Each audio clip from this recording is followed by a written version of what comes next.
যদি শাপলা তারা পায়, আমি মনে করব যে এই নির্বাচন কমিশন ইলেকশন করার সমস্ত যোগ্যতা হারাবে। প্রতীক কোনো ইস্যু না, প্রতীক কোনো ফ্যাক্টর না, কিন্তু মূল ফ্যাক্টরটা হলো আপনি জনগণের কাছে কতটুকু যেতে পারবেন। দেখেন এনসিপি কিন্তু এই এনসিপি কিনে জনগণের মধ্যে অনেক প্রত্যাশা ছিল, আমার নিজেরও ছিল, আমার নিজেরও অনেক প্রত্যাশা ছিল এরা একটা বিকল্প একটা শক্তি হিসেবে আসবে, নতুন একটা রাজনীতি নিয়ে আসবে, এরকম একটা আমার আশা ছিল এদের নিয়ে। কিন্তু সেই আশাটা কি হয়েছে, এদের কয়েকজন নেতার কয়েকজনের ব্যক্তিগত সীমাবদ্ধতা, এটার মাধ্যমে পুরো দলটাকে তারা ক্ষতিগ্রস্ত করছে। যদি শাপলা তারা পায়, আমি মনে করব যে এই নির্বাচন কমিশন ইলেকশন করার সমস্ত যোগ্যতা হারাবে। এটা আমার বিবেচনা। যে লোক আমার দেশের নাগরিক হয়ে অন্য দেশের নাগরিকত্ব নেন, সে আর যাই হোক, সে দেশপ্রেমে পরীক্ষা পাশ করতে পারবে না। তারাই মূলত এই কাজটা করেছে। যে 6টা সংস্কার কমিশনের লোককে নিয়ে করা হয়, তার মধ্যে 4টা কমিশনের হেড হলো বিদেশি দ্বৈত নাগরিক। তো এটা কীভাবে কী হবে? এটা কিছু হয় নাই, এটা একটা আনারই কাজ হয়েছে। দেখেন জুলাই সনদ, এই দুটা শব্দ যদি আমি ধরি, এই দুটা শব্দের প্রতি অনেকেরই একটা ফিলিংস কাজ করে, আন্তরিকতা কাজ করে, ইমোশন কাজ করে। এই দুটা শব্দ বেসিক্যালি কিন্তু আমি মনে করি এটা এনসিপির শব্দ, এনসিপির দেওয়া শব্দ। তো এনসিপির এই শব্দটা রাখা হয়েছে, বাট এনসিপি কি যা চাইছে, যেভাবে চাইছে সেভাবে হয়েছে? এটা বামফ্রন্টগুলি কি বলছে, বাম দলগুলি কি বলছে, যে যেগুলোর মধ্যে এটা তারা বলছে এটা লিপিবদ্ধ করাটাই ঠিক মতো হয় নাই। তারা যেগুলো নোট অফ ডিসেন্ট দিয়েছে সেগুলো নাকি মূল সনদের মধ্যে চলে গেছে। তার মানে কি, যিনি ড্রাফটটা করেছেন ওই ভদ্রলোক আপনি তো মার্ক না, উনি জানেন না কোথায় কোনটা কি বসাইতে হবে। তারা বলছে পুরো জিনিসটা আমাদের কাছে দেন, আমরা দেখবো, দেখতেও দেয় নাই, আসেন সাইন করেন। তাহলে বলবেন যে এটা কি বিএনপি বোঝে না, এটা কি জামাত বোঝে না? তারা খুব ভালো মতো বুঝে, তো তারা গেল কেন? দেখেন এক একটা পলিটিক্যাল পার্টির এক একটা মতলব, এই কথাটা আপনি মাথায় রাখেন। বিএনপির মতলবটা কি? বিএনপির মতলব হলো তুমি যা কিছুই করো আমি সব রাজি, খালি ইলেকশনটা করো। কারণ বিএনপি দিব্য চোখে দেখতেছে যে এই সরকারের প্রত্যেকটা ব্যর্থতায় তাদের ভোট কমতেছে। এটা হলো বিএনপির অবজারভেশন। কিন্তু বিএনপি চায় যত দ্রুত হোক তাড়াতাড়ি নির্বাচনটা হয়ে যাক। জামাতের কি মূল লক্ষ্য? জামাতের লক্ষ্য হলো, জামাত আগে তেমন কিছু মনে করতো না, ইদানিং বিভিন্ন ছাত্র মানে আপনার শিক্ষা প্রতিষ্ঠানে তাদের জয়ের ফলে তাদের মধ্যে একটু আশা আছে যে আর কটা যদি ডিলে করতে পারি তাহলে বিএনপিকে আরও ডিফেম করা যাবে, আমরা ইলেকশনে মোটামুটি একটা ভালো অবস্থানে আসবো। কাজে তারাও কিন্তু কোনো না কোনোভাবে নির্বাচন চায়, একটু আস্তে আস্তে হলে ভালো হয়। এই মুহূর্তে এনসিপির মতলবটা কি? আমি যেটা বুঝি, সরি মতলব শব্দটা না আপত্তি করতে পারেন, এনসিপির রাজনীতিটা কি আমি এটা বলার, আমি যেটা বুঝি সেটা বলি। এনসিপির জন্য এখানে আসেন উনি আমার সঙ্গে এটা নিয়ে আলোচনা করতে পারবেন, ভুল হলে বলে দিন। আমার বিবেচনা এনসিপির নাসিরুদ্দিন পাটোয়ারি যতই বলুক এই 200 আসনে জিতবো, অমুক আসনে জিতবো, এটা বলার জন্য বলে। এনসিপি নিজেও বিশ্বাস করে তারা খুব ভালো আসন পাবে না এই নির্বাচনে। তাহলে এনসিপি কি করবে? এনসিপি এখন একটা দীর্ঘমেয়াদী প্ল্যান নিচ্ছে। আমি যেটা বুঝি সেটা হলো যে আমি এই গড্ডালিকা প্রবাহে গা ভাসাবো না, আমি আমার রাজনীতিটা পাবলিকের কাছে নিয়ে আসবো, যে আমি আসলে কি রাজনীতি করতে চাই। আমার রাজনীতি এই নির্বাচনেরকে কেন্দ্র করে হবে না, আমি আরো দীর্ঘমেয়াদী প্ল্যান করতে চাচ্ছি। এনসিপি তার রাজনীতিটাকে নিয়ে আসতেছে, এবং রাজনীতিটাকে নিয়ে আসতে গেলে যেটা হচ্ছে, অনেকে যেটা মনে করতো যে এনসিপি ওদের জামাতের বি টিম, এনসিপি যে জামাতের বি টিম না, এই জিনিসটা এনসিপির প্রমাণ করা খুব জরুরি ছিল। প্রথম সুযোগ পাওয়া মাত্র তারা এটা প্রমাণ করার চেষ্টা করতেছে যে আমরা কোনো বি টিম না, আমরা আমাদের মতো আছি, আমরা একটা আলাদা রাজনীতি করি। এবং এনসিপির এই যে পদক্ষেপটা, সে সরকার এসে যে মানে আপনার কিংস পার্টি না, এটাও তার প্রমাণ করা খুব জরুরি হয়ে গেছিল। এই জন্য বলছিল কয়েকজন নিয়ে আপনার উপদেষ্টা নিয়ে এই সেফ এক্সিট খুঁজতেছে অমুক তমুক, এটা কি বলার জন্য কোনো প্রয়োজন ছিল? ওই সময় ছিল, ওর জন্য প্রয়োজন ছিল। ওরা বোঝানোর চেষ্টা করতেছে যে আমরা কিংস পার্টিও না, আমরা জামাতেরও বি টিম না, আর বিএনপির সমালোচনা তারা অনেকদিন ধরে করে। তাহলে এনসিপি কই? এনসিপি নিজের জায়গায় আছে, এনসিপি নিজের জন্য আলাদা একটা জায়গা তৈরি করার চেষ্টা করতেছে। এবং এটা তাদের মার্কা নিয়ে যে জটিলতাটা, সেটিও কি তারা যে কিংস পার্টি না সেটি প্রমাণ করারই একটি অংশ? কারণ আমার এই অনুষ্ঠানে এসে অনেক অতিথি দাবি করেছেন যে তারা শাপলা পাবেন, তারা মোটামুটি নিশ্চিত। যদি শাপলা তারা পায়, আমি মনে করব যে এই নির্বাচন কমিশন ইলেকশন করার সমস্ত যোগ্যতা হারাবে। এটা আমার বিবেচনা। কারণ আমি মনে করি এর আগে কি কোনো পলিটিক্যাল পার্টি বাংলাদেশে তাদের লজিক আছে, কিন্তু আমি তাদের লজিকটা এখন আলোচনা করছি না। তারা পাও যোগ্য কি যোগ্য তাদের কি শাপলা পাওয়ার পথে আইনগত কোনো বাধা আছে? আইনগত বাধা নাই। আমি বলতে চাচ্ছি এর আগে কি এই ধরনের কোনো উদাহরণ আছে কিনা সেটা বলেন। কোনো পলিটিক্যাল পার্টিকে নির্বাচন কমিশন, তারা পলিটিক্যাল পার্টি চাইছে আমি এই প্রতীক চাই, নির্বাচন কমিশন বলছে এই আপনি পাবেন, এর মধ্যে একটা বাইসা নেন, তারা একটা বাইসা নিচ্ছে, তারপরে এটা নিয়ে আমি নেব না, এটা ছাড়া করব না, এটা ছাড়া নিবন্ধন নেব না, এই ধরনের বলার কোনো উদাহরণ কি আছে?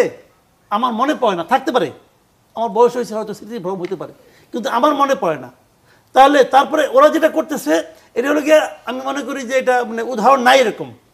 তারপরে যদি ওরা পায় তাহলে বুঝতে হবে কি, তাহলে বুঝতে হবে এদের জন্য বিশেষ বিবেচনায় দেওয়া হচ্ছে, বিশেষ বিবেচনায় গেলে ওদের লস হবে, জাস্ট ওদের লস হবে আমি মনে করি। কারণ প্রতীক কোনো ইস্যু না, প্রতীক কোনো ফ্যাক্টর না, কিন্তু মূল ফ্যাক্টরটা হলো আপনি জনগণের কাছে কতটুকু যেতে পারবেন। দেখেন এনসিপি কিন্তু এই এনসিপি কিনে জনগণের মধ্যে অনেক প্রত্যাশা ছিল, আমার নিজেরও ছিল, আমার নিজেরও অনেক প্রত্যাশা ছিল এরা একটা বিকল্প একটা শক্তি হিসেবে আসবে, নতুন একটা রাজনীতি নিয়ে আসবে, এরকম একটা আমার আশা ছিল এদের নিয়ে। কিন্তু সেই আশাটা কি হয়েছে, এদের কয়েকজন নেতার কয়েকজনের ব্যক্তিগত সীমাবদ্ধতা, এটার মাধ্যমে পুরো দলটাকে তারা ক্ষতিগ্রস্ত করছে। এবং এনসিপি জন্য সবচেয়ে বড় ক্ষতিটা করছে ডক্টর মোহাম্মদ ইউনূস নিজে। ডক্টর মোহাম্মদ ইউনূস নিজেই এনসিপি দলটাকে একদম শেষ করে দিয়েছে আমি মনে করি। যাই হোক সেটা ওনাদের ব্যাপার, ওনারা কেবে এটা হ্যান্ডেল করবেন ওনাদের ব্যাপার, কিন্তু এনসিপির কিন্তু ঘুরে দাঁড়ানোর সময় আছে আমি মনে করি। ইয়াং তারা, নতুন দল, প্রথম নির্বাচনে বিশাল কিছু করবে এটা মনে করি না, করার দরকারও নাই, বেশি কিছু করলে আবার সমস্যা হইতো, তো ওনারা হ্যান্ডেল করতে পারতো না। তো একটু সময় নিয়ে আস্তে আস্তে অগ্রসর হোক এবং এনসিপি আগামীতে ভালো করবে, এনসিপি কিনে এখন আশাবাদী। জনাব আলতাফ পারভেজ, শাপলা পেলে এনসিপি বিশেষ বিবেচনায় পাবে এবং সেটি পেলে তাদের জন্য ক্ষতি হবে, আপনিও কি সেরকম মনে করেন কিনা? দর্শক, ইস্পাহানি মির্জাপুর চা মুক্তবাক অনুষ্ঠানে আবারও ফিরে এলাম। এবার আমি তাজনুবাকে দিয়ে শুরু করতে চাই। তাজনুবা, জনাব হাসনাত আবদুল্লাহ একটি ফেসবুক পোস্ট দিয়েছেন, তিনি ইংরেজিতে বলেছেন, আমি বাংলা করে বলছি, যে রক্ত দেওয়ার বেলায় আমরা সবার আগে ছিলাম কিন্তু ক্ষমতার বেলায় আমরা কোথাও নাই, যদি বাংলা করি মোটামুটি এটি দাঁড়ায়। সেখানে তিনি দুটো ছবি ব্যবহার করেছেন, যেদিন ডক্টর মোহাম্মদ ইউনূস দেশে ফিরে এলেন এবং এয়ারপোর্টে তিনি জনগণের উদ্দেশ্যে বক্তৃতা দিচ্ছিলেন, সেদিনকার ছবি, যেখানে এনসিপির অনেক নেতাদের তখন দেখা যাচ্ছিল, তখন এনসিপি ছিল না যদিও। আর এর পরেরটি হচ্ছে জুলাই সনদ স্বাক্ষর অনুষ্ঠানের ছবি। এবং তিনি যেটি বলতে চেয়েছেন যে স্যাক্রিফাইস করার সময় যে যতটা এনসিপি ছিল, এখন ক্ষমতার ধারে কাছে এনসিপি নাই। যারা রক্ত দিয়েছেন তারা কি আসলে ক্ষমতায় যেতে রক্ত দিয়েছেন কিনা, সে ধরনের প্রশ্ন অনেকেই জিজ্ঞেস করেছেন, সেটি আমি আপনার কাছে জানতে চাই। এবং সম্প্রতি একজন কলামিস্ট তিনি বলেছেন যে এনসিপি আসলে এক ধরনের ভিকটিম প্লেয়িং এর রাজনীতি করার চেষ্টা করছে, আপনি কি বলবেন? এটা যে কেউ অনেক কিছুই বলে এনসিপিকে নিয়ে, এগুলো নিয়ে আসলে কিছু বলার নাই। এক একজনের এক এক অ্যাঙ্গেল থেকে এক একভাবে এক এক দিক বিবেচনা করে এনসিপিকে নিয়ে মন্তব্য করে। হাসনাতের এই ফেসবুক পোস্টটা আমিও দেখেছি এবং মূলত জুলাই সনদটা বা এই সংস্কার হওয়াটা এই গণ অভ্যুত্থানের মানে এটা আমরা যখন ছাত্ররা যখন এক দফা ঘোষণা করে তখন ফ্যাসিবাদ ব্যবস্থার বিলোপ বা এই বিভিন্ন রাষ্ট্রীয় প্রতিষ্ঠান থেকে যে স্বৈরতান্ত্রিক ব্যবস্থার একেবারে মানে বিনাশ বা পুরো স্বৈরতন্ত্র থেকে গণতন্ত্রের দিকে ফেরা, এই জিনিসগুলো ছাত্র জনতা বা এই গণ অভ্যুত্থানের মূল কথা ছিল এবং প্রত্যেকেরই কিন্তু এটাই আকাঙ্ক্ষা ছিল, গণ অভ্যুত্থানের আকাঙ্ক্ষাই ছিল কিন্তু এটা, যেটার সাথে এই ছাত্ররা, নতুনরা, আমাদের দলও বেশি আষ্টে পৃষ্ঠে জড়িত। সো জুলাই যে সনদটা নিয়ে আমরা এতটা মানে সময় পার করলাম, আলোচনা করলাম এবং যেটা বলছিলাম এক ধরনের যুদ্ধ হয়ে গেল, সেটা শেষ পর্যন্ত আইনি ভিত্তি পেয়ে একটা সুরাহা হলো না। মানে এটাতে সব রাজনৈতিক দলগুলো, ম্যাক্সিমাম রাজনৈতিক দলগুলো এটার আইনি ভিত্তি ছাড়া একটা কাগজে একটা ব্যাপারে কে কোন পক্ষে মতে একমত হলো বিভিন্ন সুপারিশে, এটার উপর ভিত্তি করে কাগজটাতে আসলে সাইন করলো, যেটা অত্যন্ত দুঃখজনক আমাদের জন্য। সো ওই দুইটার ছবির যদি আপনি অন্যভাবে দেখেন, যারা এটাকে ক্ষমতার বা ওর ক্যাপশনের কিন্তু অন্যরকম ইন্টারপ্রিটেশনও আছে যে আমরা হয়তো এই কারণে রক্ত দিয়েছি এবং এই কারণ বাস্তবায়ন ছাড়াই কিন্তু আজকে যারা ক্ষমতাসীন, এই যে মাসুদ ভাই বললো না যে কয়েকটা রাজনৈতিক দল মিলে বা কয়েকজন রাজনীতিবিদ মিলে, হ্যাঁ, ওখানে যদি বড় রাজনৈতিক দল, ওই ছবিটাতে কিন্তু সব রাজনৈতিক দল নাই, তাহলে কয়েকজন রাজনীতিবিদ বা কয়েকটা রাজনৈতিক দল, তারা কি পুরো বাংলাদেশকে রিপ্রেজেন্ট করে কিনা, তারা মিলে এটা নিয়ে নিয়েছে। যেখানে একটু শেষ করি, যেখানে পুরো জাতি, মানে আমরা যে গণভোটের কথা বললাম, কারণ গণভোটের মাধ্যমে কিন্তু জুলাই সনদটাকে অ্যাপ্রুভাল দেওয়া হবে। তাহলে এই যে গণভোটের মাধ্যমে মানুষের থেকে যে এটার অ্যাপ্রুভালটা নেওয়া, অনুমোদনটা নেওয়া, এবং পরবর্তীতে যেসব ব্যাপারে নোট অফ ডিসেন্ট আছে, ভিন্ন মত আছে, জনগণ যদি এটাকে রায় দিয়ে দেয়, যে এটার পক্ষে বিপক্ষে যদি রায় দেয়, তখন কোন রাজনৈতিক দল এটাকে নোট অফ ডিসেন্ট দিল, সেটার কার্যকারিতা থাকবে না। এই বিষয়গুলো, এই যে জনগণকে ক্ষমতায়ন করা বা যে গণ অভ্যুত্থানের আকাঙ্ক্ষাটা হচ্ছে পূরণ করা, এই ছবিটা দুইটার মধ্যে কিন্তু এই পার্থক্যটা দেখা যায়, যে এই কারণে কিন্তু আমরা রক্ত দিয়েছিলাম বা এই কারণে করেছিলাম, এবং ওইটা না হয়ে কিন্তু সেই পুরনো ব্যবস্থাতেই কিন্তু একটা কাগজে জিনিসে একটা ফর্মালিটিসের মতো সই হলো। সো ওই ব্যাপারটা, ছবির ব্যাখ্যাটা আমার কাছে এরকমই মনে হয়। আমি দুইটা প্রসঙ্গে মাসুদ ভাইয়ের কথার, একটা যে বিশেষ বিবেচনায় প্রতীক পাওয়া, আপনি দেখেন যে এই শাপলা প্রতীকটা পাওয়াটাকে অনেকেই, বেশিরভাগ মানুষ আমি যেটা দেখি যে এনসিপির জিদ দেখে, যে বাচ্চারা জিদ ধরেছে, ইগোস্টিক বা ট্যান্ট্রাম করছে এটাকে পাওয়ার জন্য। বিষয়টা কিন্তু এরকম না। এই শাপলা প্রতীকের অনেক আগে থেকে কিন্তু আমরা নির্বাচন কমিশনের যে নিরপেক্ষতা, এটা নিয়ে আমরা প্রশ্ন তুলেছি, তাদের নির্বাচন কমিশনারদের নিয়োগ থেকে শুরু করে আজকে পর্যন্ত, আজকের ডেট পর্যন্ত 22শে জুন আমরা এটার নিবন্ধনের জন্য আবেদন করি। দুইটা দল ফাইনালি তারা নিবন্ধন পাবে। দেখেন, জাতীয় লীগ নামে যে আরেকটা রাজনৈতিক দল তারা নিবন্ধনের জন্য নির্বাচন করেছে, তারা মাত্র 127টা পৃষ্ঠা দিয়েছে। তাদের কোনো অফিস নাই, তাদের কোনো রাজনৈতিক কর্মকাণ্ড নাই, তারা কোনো আলোচনায় নাই। কিভাবে এই দলটা নিবন্ধনের জন্য পেল, এটা একটা বিরাট প্রশ্ন। কেউ কিন্তু এই প্রশ্নটা করছে না। আরেকটা হচ্ছে, এই প্রতীকটা যে আমরা পাবো না, শাপলা যে আমরা পাবো না, কোন নীতিমালা, কোন মানদণ্ডে, ইসি কি এরকম কোনো কিছু দেখিয়েছে কিনা? বরঞ্চ তাদের নিজস্ব আইন তারা ভঙ্গ করেছে। এই রাজনৈতিক দল নিবন্ধন বিধিমালা 2008-এর 7(2) বিধি এবং ফর্ম 2 অনুসারে কিন্তু দুইটা পত্রিকায় প্রার্থিত দল যে প্রতীক চেয়েছে, প্রার্থিত প্রতীক, সেটা জানিয়ে কিন্তু বিজ্ঞপ্তি প্রকাশ করতে হয়। তাহলে আমরা যে তিনটা চেয়েছি, যে শাপলা, লাল শাপলা, সাদা শাপলা, তারা যে বলছে আমরা নিজেদের থেকে একটা দিয়ে দিব, তারা যদি না নেয় যা আছে তা থেকে নিয়ে নিব। এই জিনিসটা গায়ের জোরে যে চাপানো, এই যে জেদ, ট্যান্ট্রামটা কারা করছে, এটা কিন্তু শাপলা প্রতীক পাওয়ার না। তাদের নিরপেক্ষতার প্রশ্নটা কিন্তু এখানে অনেক বড়।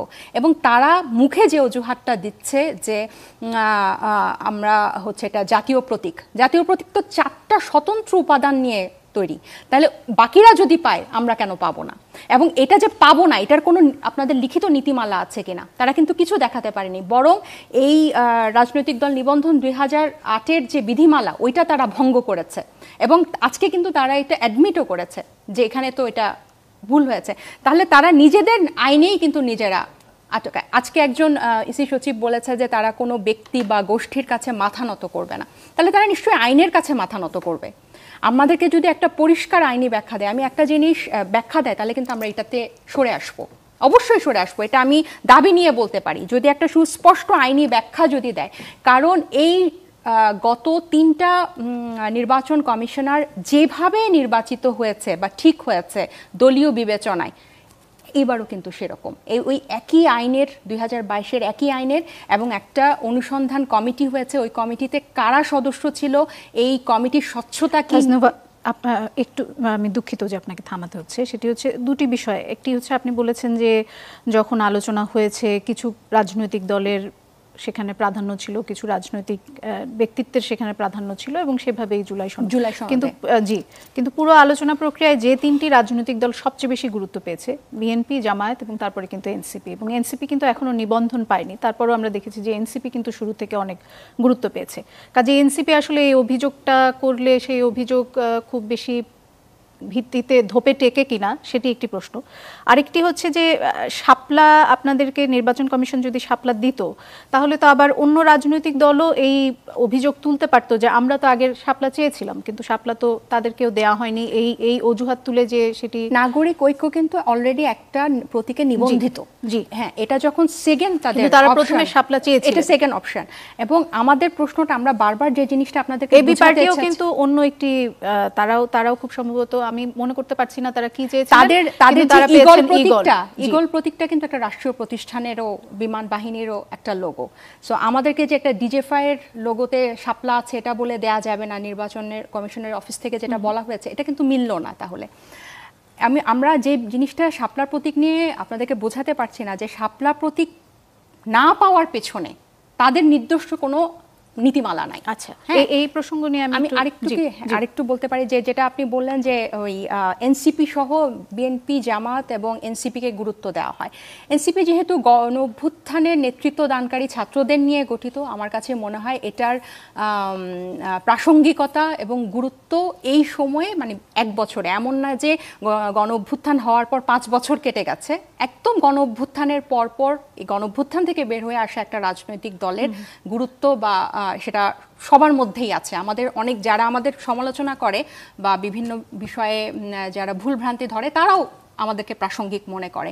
কারণ একদম গণঅভ্যুত্থান পরপর এবং এই জুলাই সনদের ব্যাপারটা যে বললেন যে এনসিপি নাম দিয়েছে, আমরা কিন্তু এই জুলাই শব্দটা, এই সনদের, এটা কিন্তু জাতীয় সনদ নাম দেওয়ার কথা ছিল, কিন্তু এই দাবিটা কিন্তু আমরা জোরালোভাবে করেছি, এখানে জুলাই শব্দটা যুক্ত হতে হবে এবং সংস্কারকৃত সংবিধানটা সংবিধান 2026 করতে হবে। তাহলে এই জিনিসটাকে আমরা কিন্তু টিকিয়ে রেখেছি, গণ অভ্যুত্থানটাকে আমরা টিকিয়ে রাখার জন্য আমরা প্রত্যেকটা জায়গায় কিন্তু দর কষাকষি করছি এবং সেটার আকাঙ্ক্ষাটা পূরণ হওয়ার জন্য।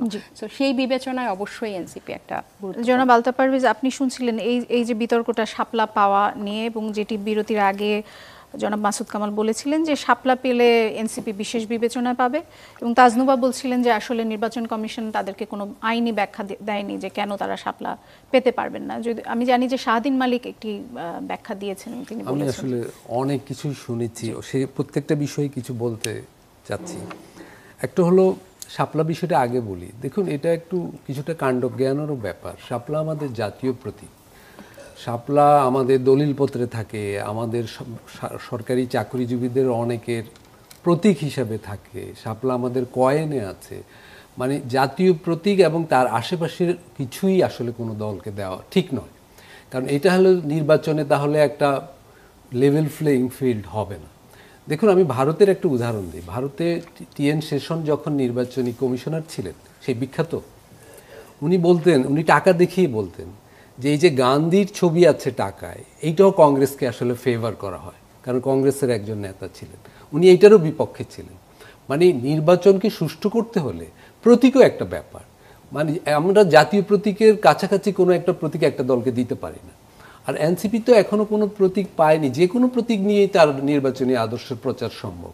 এইটা আমার কাছে মনে হচ্ছে যে এনসিপি যেটা বলছে যে সাপ্লাই আমাকে পেতে হবে, না হলে নির্বাচন কমিশন মানে দলীয় স্বার্থ দেখছে, ধানের শীষ দেওয়া যায় তাহলে শাপলা কেন দেয়া যায় না, সেটাও যদি একটা অন্যায়, যে সেটা যদি অন্যায় হয়ে থাকে সেটাও ঠিক হয়নি। কিন্তু শাপলা আসলে বাংলাদেশের প্রধান একটা প্রতীক। আমি বলবো যে নির্বাচন কমিশন এক্ষেত্রে কোনো আইন না থাকলেও এটা দেয়নি, যে আগের দলগুলোতে নাগরিক ঐক্য চেয়েছিল তাকে দেয়নি, এটা ঠিকই ছিল। এবং আরেকটা জিনিস আমি বলতে চাই, এই যে নির্বাচন কমিশন যখন কোনো একটা সিদ্ধান্ত দেয়, আমি একমত না হলেই তাকে যে প্রশ্নবিদ্ধ করা, এটা আমাদের একটা বাজে ঐতিহ্য। দেখেন, এই সরকার তো, এনসিপি যদি বলে যে এই সরকার অন্যায় করেছে, এই সরকার তো তাদেরই নিয়োগ দেওয়া সরকার। মোহাম্মদ ইউনূস সাহেবকে তো তারাই নিয়োগ দিয়েছে, এটা তো বলাও হয়েছে বিভিন্ন সময়। ফলে আমি বলবো, এই যে আমরা চট করে যখন একটা রাষ্ট্রীয় প্রতিষ্ঠানকে প্রশ্নবিদ্ধ করে ফেলি, মানে তাহলে অনেক কিছু প্রশ্নবিদ্ধ হয়ে যায়। এখন যদি প্রতীকের জন্য এনসিপি এই নির্বাচন কমিশনের বিরুদ্ধে বলতে থাকে, তাহলে নির্বাচনের ক্ষেত্রেও তো এটার একটা প্রভাব পড়বে। সেটা হলো প্রতীক সংক্রান্ত বিষয়। আলোচনায় বারবার জুলাই সনদ আসছিল, এই বিষয়ে আমি একটা বলতে চাই। এই সনদকে যেটা স্বাক্ষর হলো এবং এনসিপিও যেটা স্বাক্ষর করবে, আমি বলে রাখতে চাই, এনসিপি এখন স্বাক্ষর না করাকে গ্লোরিফাই করছে, কিন্তু এনসিপিও শিগগির এই সনদে কিন্তু স্বাক্ষর করবে। এই যে জুলাই সনদ বলা হচ্ছে, এখানে জুলাইয়ের কিছু তো উপস্থিত নাই। দেখুন, জুলাই কালে আমরা 1 বছর আগের ঘটনা আমরা তো ভুলে যাই না। এখন জুলাইয়ের প্রধান বিষয় কি ছিল? বৈষম্য কমান। বাংলাদেশের সমাজে বৈষম্যের শিকার কারা? কৃষক, শ্রমিক, সংখ্যালঘু, নারী, এরাই তো বৈষম্য। আমি জুলাই সনদ, আমার ধারণা এখানে আপনারা সবাই পড়েছেন, আমিও পড়েছি। জুলাই সনদে কৃষক শব্দটা একবারও নেই, জুলাই সনদে শ্রমিক শব্দটা একবারও নেই, সংখ্যালঘু শব্দটা একবারও নেই। দালিত শব্দটা একবারও নেই। নারী শব্দটা একটা অনুচ্ছেদে একবার আছে, সেটা হলো এই যে নারীদের আসন 50 থেকে ক্রমান্বয়ে যেন 100-তে বাড়ানো হয়, অনুরোধের ভঙ্গিতে বলা হয়েছে। তার মানে বাংলাদেশে যারা বৈষম্যের শিকার জনগোষ্ঠী, যাদের নিয়ে জুলাই আন্দোলনটা হলো এবং বলা হলো বৈষম্য বিরোধী আন্দোলন, বৈষম্য বিরোধী সরকার, এটা এই সনদে তার একটা ছিটেফোঁটাও নেই। আচ্ছা, জুলাই আন্দোলনকালে দুটো বড় দাবি ছিল, প্রশাসনের সংস্কার, বাংলাদেশ রাষ্ট্রের ঔপনিবেশিক প্রশাসনের সংস্কার এবং পুলিশি ব্যবস্থার সংস্কার। দেখুন, জুলাই সনদে এই দুটো বিষয়ে কথা আছে কি, একটা পুলিশ কমিশন যেন গঠন করা হয়, একটা প্রশাসনিক সংস্কার কমিশন গঠন করা হয়। অথচ এই দুটো সংস্কার কমিশন কিন্তু এবারও গঠিত হয়েছে, তারা কয়েকশো সুপারিশ দিয়েছে, তার কোনো সুপারিশ নিয়ে এই জাতীয় ঐক্যমত কমিশনে কোনো আলোচনাই হয়নি। এখন আবার দুটো কমিশন করার জন্য জুলাই সনদে বলা হয়েছে। ওই 84টা যেই ঐক্যমত হয়েছে তাতে এই দুটো ছিল। তার মানে প্রশাসন নিয়ে, পুলিশ বাহিনী নিয়ে, নারীর বিষয়ে, দালিতের বিষয়ে, সংখ্যালঘুর বিষয়ে, শ্রমিকের বিষয়ে, কৃষকের বিষয়ে জুলাই সনদে কিচ্ছু নেই। তাহলে এটাকে আমরা কি বিবেচনায় জুলাই সনদ বলছি? এটা হলো একটা ব্যাপার। আরেকটা বিষয়, সমাজ তো দাঁড়িয়ে থাকে অর্থনীতির উপর, পলিটিক্যাল ইকোনমির উপর, উৎপাদন সম্পর্কের উপর। বাংলাদেশে জুলাই যখন গণঅভ্যুত্থান হয়, প্রধান এজেন্ডা ছিল কি অর্থনীতিতে? দ্রব্যমূল্য বৃদ্ধি, আমরা স্মরণ করতে পারি, বেকারি, আচ্ছা বেকারত্বের বিষয় এবং দারিদ্র্য বিমোচন। দারিদ্র্যের ক্ষেত্রে এখন বিশ্বব্যাংক বলছে বাংলাদেশে 21% দারিদ্র, পিপিআরসি বলেছে 28% এবং সরকার বলছে 19%। তিনটা গড় করলে 24% হয়। গত এক বছরে, বহু বছর পর গত এক বছরে কিন্তু বাংলাদেশে আবার দারিদ্র্য বেড়েছে, দ্রব্যমূল্য কমেনি এবং বেকারত্বও বেড়েছে। তাহলে অর্জন কি গত এক বছরের? এই প্রশ্নগুলো করা উচিত। আপনারা যেটা আলোচনা করছিলেন যে এনসিপি বলছে, এনসিপির প্রতিনিধি বলেছেন যে এনসিপি না এই জুলাই অভ্যুত্থানের নেতৃত্ব দানকারী সংস্থা। এনসিপি জুলাই অভ্যুত্থানের নেতৃত্ব দানকারী একক সংস্থা নয়। ছাত্ররা সেখানে কোনো ধরনের ব্যানার ছাড়া আন্দোলন করেছিল এবং যারা মৃত্যুর শিকার হয়েছে, শহীদ হয়েছে, দেখুন সবচেয়ে বেশি শহীদ হচ্ছে কারা? শিক্ষার্থীরা। দ্বিতীয় স্থানে ছিল শ্রমিকরা। আমরা বলেছি যে যাত্রাবাড়িতে সবচেয়ে বেশি শ্রমিক মারা যাওয়ার পর আমরা বলেছি এটা গণ অভ্যুত্থানের লেনিনগ্রাদ। তো শ্রমিকদের নিয়ে জুলাই সনদে কি আছে? আজকে যদি যাত্রাবাড়ির মানুষ প্রশ্ন করে, শহীদ পরিবারগুলো, যে আমাদের মানুষগুলো যে মারা গেল এই জনগোষ্ঠীর জন্য, শ্রমিক জনগোষ্ঠীর জন্য আপনারা কি করেছেন? এনসিপি যে 8 মাস আলোচনা করলো জাতীয় ঐক্যমত কমিশনে, এই বিষয়ে কি কোনো কথা বলেছে? তারা নেতৃত্বের দাবি করছে, এখন কোনো কথা বলেনি। সবাই যখন ঐক্যমত হয়ে গেল যে এদের বাদ দিয়েই জুলাই সনদ হবে, স্বাক্ষরের সময় এটা বলা হচ্ছে যে এটা নাশকতা হয়েছে, এটা প্রতারণা হয়েছে, এটা ঠিক হয়নি। মানে পুরো গণ অভ্যুত্থানটাই তো ব্যাহত হয়ে গেল জুলাই সনদের ভিতর দিয়ে, আমি বলবো। ফলে কিন্তু এখন লড়াই হচ্ছে কি, আমার এই প্রতীক লাগবে এবং এই দল ঠিক করেনি, এই দল প্রতারণা করেছে। কিন্তু কেউ বলছে না যে এই যে 84টা প্রস্তাব, সেখানে বৈষম্য বিরোধী আন্দোলনের প্রধান জনগোষ্ঠীগুলোর দাবি দেওয়া কোথায়?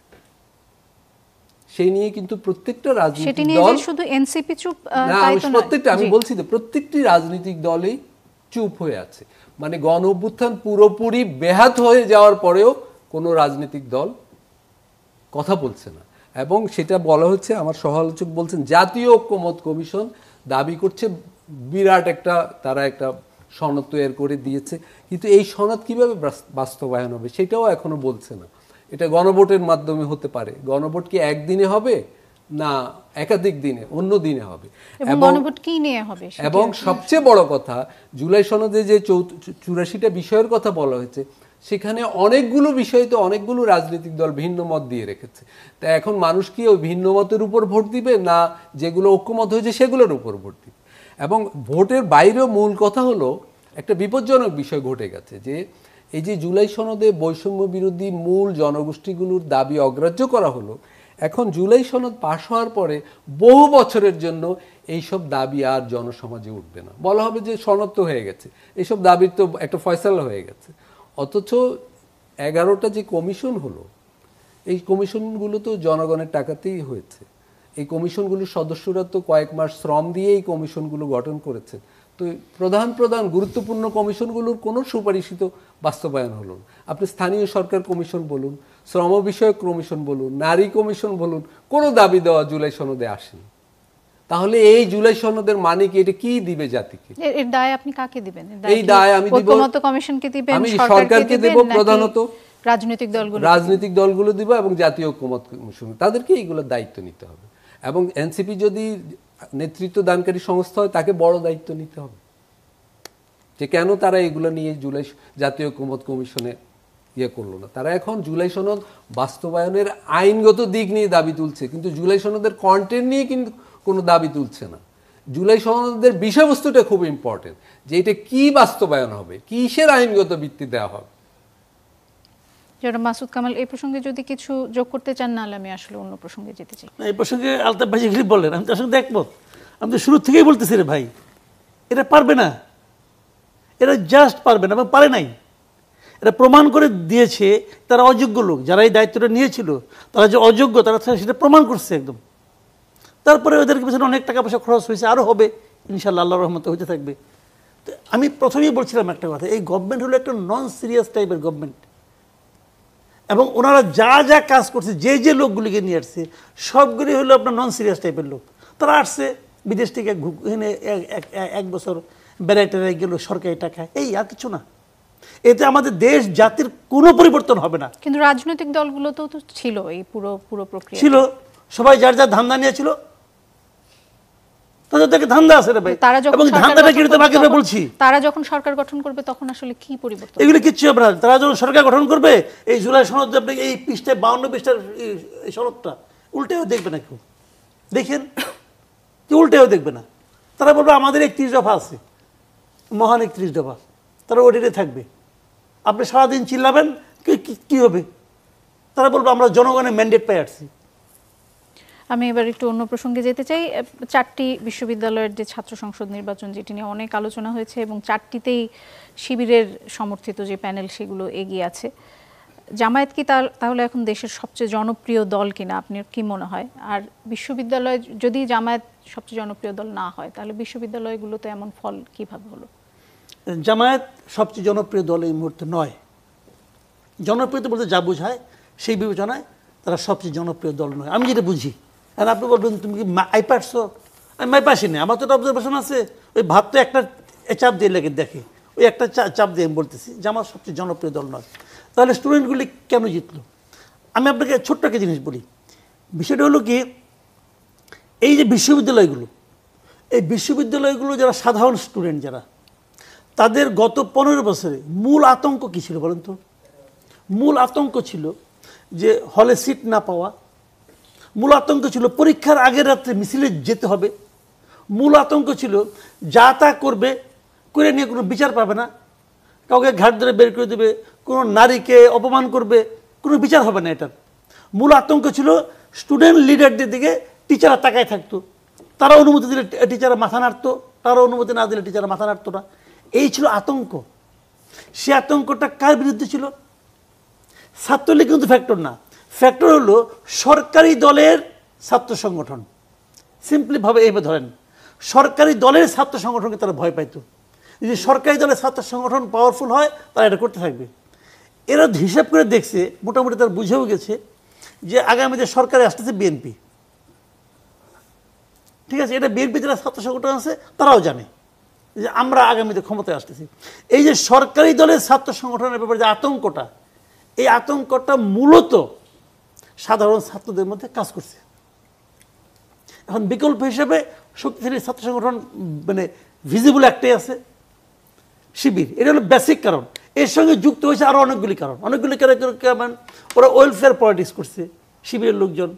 ওই খেজুর ছাত্র সংগঠনগুলোও তো ছিল, বাম ছাত্র সংগঠনগুলিতে অতটা তাদের বেসটা অতটা ছিল না। কারণ বাম ছাত্র সংগঠন একটা জিনিস আমি বলি আপনাকে, এই যে ওয়েলফেয়ার পলিটিক্সটা, যে পানির ফিল্টার দেওয়া, খেজুর দেওয়া রমজানের সময়, এটা বাম ছাত্র সংগঠনের সক্ষমতা নাই। এদের জামাতের আপনার মানে কিন্তু অর্থনৈতিক অবস্থা কিন্তু খুব দৃঢ়, কিন্তু ওদের অর্থনৈতিক। জাতীয় নির্বাচনেও কি ফ্যাক্টগুলো গুরুত্বপূর্ণ না, এটা হবে না, এখানে হবে না। এখানে কিছুটা হবে। জামাতের ভোট আমার বিবেচনায় খুব বেশি হলে আপনার 7 থেকে 10% বাংলাদেশে, ঠিক আছে? এটা বাড়বে এবার। এটা মনে করেন এসে আপনি যদি আরও 5% যোগ করেন বাড়বে। কেন? আওয়ামী লীগের অনেক লোককে তারা কিন্তু আশ্রয় দিয়েছে এই গত 1 বছরে, নানাভাবে তাদেরকে প্রোটেকশন দিয়েছে জামাতের লোকজন, এবং এই প্রোটেকশন কিন্তু ভালোবেসে দেয় নাই, তাদের ভোটটা পাওয়ার জন্য দিয়েছে। এইভাবে যোগ করলে আরও 5% ভোট বাড়বে। তো যদি বাড়ে তো ম্যাক্সিমাম 15%, এই 15% ভোটই জামাতের। এর বেশি ভোট জামাত পাবে বলে আমার কাছে মনে হয় না এখন পর্যন্ত। আবার পাইতেও পারে, আমি জানি না, আমি তো আর জ্যোতিষ না, কাজে এটা ভুল আমার হইতেও পারে, কিন্তু জনপ্রিয়তা কিন্তু অন্য জিনিস। আপনি কি এই বিষয়ে কিছু যোগ করতে চান? হ্যাঁ, আমি একটা জিনিস বলতে চাই। আমি মনে করি আপনার প্রশ্নের তো দুটো দিক, যে শিবির কেন জিতলো এবং এর কোনো জাতীয় নির্বাচনের প্রভাব থাকবে। শিবির আসলে অনেকগুলো কারণে জিতেছে। তার মধ্যে একটা বলা হয়েছে যে তার সোশ্যাল সার্ভিস, আসলে এটা খুব গুরুত্বপূর্ণ। এখন সমাজেও মানে শুধু রেটরিকের উপর, গরম বক্তৃতার উপর রাজনীতি আর দাঁড়াবে না। বিশেষ করে 5ই আগস্টের পরে মানুষের মনোজগতে একটা বড় পরিবর্তন ঘটেছে। এই মনোজগতের পরিবর্তনটা যারা গুরুত্ব না দিবে তারা কিন্তু রাজনীতিতে পিছিয়ে পড়বে। জামাত আরও যেগুলোর কারণে এগিয়েছে, প্রত্যেকটা ইউনিভার্সিটিতে ছিল মূলত ছাত্রলীগের নেটওয়ার্ক, হলগুলোতে ছাত্রলীগের ভিতর শিবিরের ছেলেরা কাজ করতো, এটা তো এখন স্বীকারই করা হয়। ছাত্রলীগের নেতৃবৃন্দ চলে যাওয়ার পরে হলগুলোতে ওই নেটওয়ার্ক থেকে গিয়েছিল, সেই নেটওয়ার্কের সবাই শিবির হিসাবে আত্মপ্রকাশ করেছিল এবং তারাই নির্বাচন করেছে। ফলে তারা ওই নেটওয়ার্কের একটা সুবিধা পেয়েছে এবং গণঅভ্যুত্থানের পর থেকে হলগুলোতে আর কোনো ছাত্র সংগঠনকে ঢুকতে তেমন দেওয়া হয়নি, যায়ও নি তারা। ফলে শিবির এই ধরনের কাঠামোগত একটা সুবিধাও পেয়েছে এবং সমাজ জুড়ে, যেটা আমি আরেকদিন আপনার অনুষ্ঠানে বলে গিয়েছিলাম, আমাদের সমাজ জুড়ে কিন্তু একটা দক্ষিণপন্থারও উত্থান ঘটছে, তারও একটা প্রভাব পড়েছে। কারণ এই বিশ্ববিদ্যালয়ের ছাত্ররা তো সমাজ থেকে আসে, এরা তো বিশ্ববিদ্যালয়ে জন্ম নেয় না, এখানে 4 বছরের জন্য আসে। ফলে সামাজিক দক্ষিণপন্থার উত্থান, শিবিরের যে সোশ্যাল সার্ভিস এবং তাদের যে পুরনো ছাত্রলীগের অভ্যন্তরে তাদের পুরনো নেটওয়ার্ক, এগুলার সম্মিলিত একটা ফল হলো শিবিরের বিজয়। আমি একটা উদাহরণ দিই আপনাকে। শিবির ঢাকা ইউনিভার্সিটির অন্তত একটা হলে আমি জানি তারা সেখানে একটা ব্যাংকের মতো প্রতিষ্ঠানও চালায়, যেখান থেকে স্টুডেন্টরা বিনা সুদে 10,000 5,000 করে লোন নিতে পারবে। তারা বিরাট একটা অঙ্কে এইভাবে রোল করে। তো এই সার্ভিসগুলোই শিক্ষার্থীরা উপকৃত, এবং শিক্ষার্থীরা যেটা সহ-আলোচক বললেন যে সরকারপন্থী, সরকার সমর্থক ছাত্র সংগঠনের উপস্থিতি আর চায় না। এই বিষয়গুলো মিলে ভোটের, বিশ্ববিদ্যালয়ের ভোটটা হয়েছে। কিন্তু জাতীয় রাজনীতি থেকে বিশ্ববিদ্যালয়ের ভোটের প্রভাব পড়বে? বিশ্ববিদ্যালয়ের ভোটের ওইভাবে প্রভাব পড়বে না। আগের দিনেও বিশ্ববিদ্যালয়ে যে ছাত্র সংগঠন জিততো এমন নয় যে জাতীয় নির্বাচনের পরে অনেকে ধারণা করছেন যে জামাতের জনপ্রিয়তা আগের চেয়ে অনেক বেড়েছে। না, কিন্তু জামাতে ইসলামের এমনিতেই জনপ্রিয়তা অনেক বেড়েছে। জামাত ইসলাম শুধু নয়, এই ধারার ইসলামপন্থী দাবিদার দলগুলোর ভোট অনেক বেড়েছে। এগুলো যদি জোট হয় তাহলে ভোটের ক্ষেত্রে একটা চমক থাকবে। আসন কত পাবে আমি জানি না, কিন্তু ভোটের অঙ্ক অনেক বাড়বে। তাসনুভা, আমরা যেটি শুনছিলাম যে এখন যেহেতু বলা হচ্ছে যে সমাজ জুড়েই দক্ষিণপন্থার এক ধরনের উত্থান হচ্ছে, এই সময়ে এসে আসলে জামাতের সাথে যে এনসিপির এক ধরনের মনে হচ্ছে যে খারাপ সম্পর্ক তৈরি হচ্ছে, সেটি কি খুব একটা ভালো কৌশল কিনা আপনার কি মনে হয়? কৌশলের আসলে কিছু না, এটা আমাদের, আমি এর আগেও বলছিলাম যে একটা রাজনৈতিক অবস্থান আমাদের জুলাই সনদের প্রেক্ষিতে। এই প্রসঙ্গে ছাড়াও আমি যে ইম্পর্টেন্ট কিছু কথা একটু উল্লেখ করতে চাই, সময় নিশ্চয়ই খুবই কম, একেবারে সময় নেই, 30 সেকেন্ড সময় আছে, কিন্তু 30 সেকেন্ডে মাত্র। আচ্ছা, প্রথম হচ্ছে যে আলতাফ ভাই বলছে জুলাই অভ্যুত্থানে নেতৃত্ব দানকারী সংস্থা। আমি এই কথাটা বলি নাই, যে যারা জুলাই অভ্যুত্থানে যেসব ছাত্ররা নেতৃত্ব দিয়েছিল, অন্যতম যারা তারাই কিন্তু তাদের নেতৃত্বে কিন্তু এনসিপি হয়েছে। গণ অভ্যুত্থানে কিন্তু অনেকজন স্টেক হোল্ডার আছে, এটা নিয়ে আমরা অনেকবার বলেছি। আরেকটা হচ্ছে যে এনসিপি এই আমাদেরকেই কিন্তু এই সংস্কারপন্থীটার বড় লিড দিতে হবে, কারণ পুরনোদেরকে দিয়ে হচ্ছে না। আমাদের মূল ফাইটটাই পুরনোদের বিরুদ্ধে। যদি পুরনোরাও যদি এই ফ্যাসিবাদ ব্যবস্থাটা বিলোপের জন্য রাজি হতো, আপনি দেখেন সংসদে যে নিরঙ্কুশ সংখ্যাগরিষ্ঠ সরকারি দলই তো এই বৈষম্যগুলা তৈরি করে। তো ওই সংখ্যাগরিষ্ঠটাকেই আমরা চেক ব্যালেন্স দেওয়ার জন্য কিন্তু এই সনদের কন্টেন্টটা আমরা ফাইট দিয়ে যতটুকু পেরেছি সেটাই কিন্তু আমরা আইনি ভিত্তি দিয়ে বাস্তবায়ন করতে চাই। যে গার্মেন্টসের যে মালিক তারাই হয় সংসদের, মানে তারাই হয় নিয়ম তাহলে তারা কিভাবে শ্রমিকদের আপনার অধিকার রক্ষা করবে? আর একটা 10 সেকেন্ড, যে উচ্চ কক্ষে কিন্তু আমরা 25% নারীর কথা বলেছে আমাদের নোট অফ ডিসেন্ট, একমাত্র নারীর ক্ষেত্রে কিন্তু, এবং 5% বিভিন্ন শ্রেণী পেশার মানুষের যাতে ওখানে রিপ্রেজেন্টেটিভ থাকে।